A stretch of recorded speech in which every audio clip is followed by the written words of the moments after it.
The Crimson Woods incident happened on October 14, 2019, when Park Ranger Marcus Chen responded to a distress call from a remote cabin 15 miles deep into the Cascade Mountain wilderness.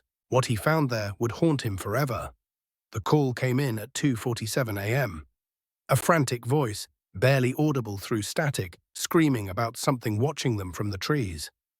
Something with eyes that glowed like embers in the darkness. By the time Marcus reached the cabin at dawn, the front door was wide open, swinging in the wind.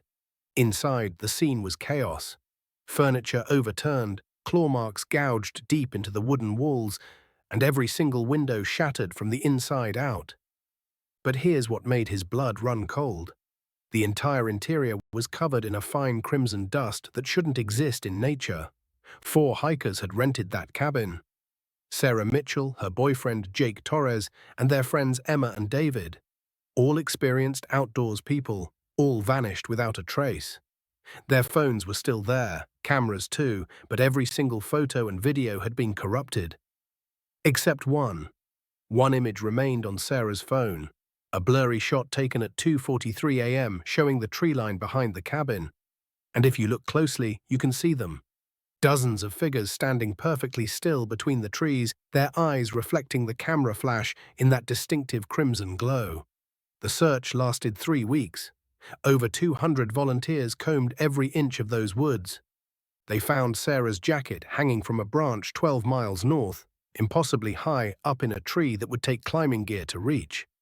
They found Jake's boots arranged in a perfect circle around a moss-covered stone, laces tied together in knots that no human hand could make. But the hikers themselves?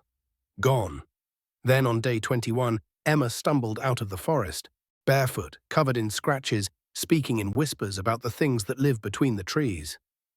She said they'd followed a trail of red flowers deeper into the woods, flowers that only bloomed at night and smelled like copper and smoke. The flowers led them to a clearing where the trees grew in spiral patterns and the ground felt hollow beneath their feet. That's when they heard it. A sound like wind chimes made of bones, coming from everywhere and nowhere at once. Emma claimed something emerged from the darkness. Tall, impossibly thin, with too many joints in its limbs and a face that kept shifting like smoke. It spoke to them in their own voices, mimicking their words, their laughs, their screams. The others ran deeper into the woods, but Emma hid. She watched as the crimson-eyed figures closed in around her friends, moving in that jerky, unnatural way, like footage played at the wrong speed. Then the forest went silent, completely, utterly silent. No birds, no insects, no wind, just the sound of her own heartbeat thundering in her ears. She doesn't remember how she escaped. 3 weeks of her life gone. Just fragmented memories of walking through endless trees that all looked the same, of drinking from streams that tasted like metal, of sleeping in hollows while things circled outside, breathing in rhythm with her own breath. The other 3 were never found. The cabin was demolished 6 months later, but hikers still report seeing lights moving through those woods at night. Crimson lights that float between the trees, always watching, always waiting.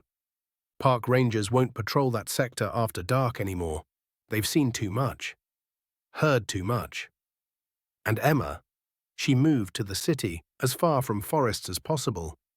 But sometimes, late at night, she swears she can still hear them calling her name in her own voice, inviting her back to the crimson woods, back to where the trees spiral and the flowers bloom red in the darkness, back to where her friends are still waiting, somewhere between the shadows and the screaming silence.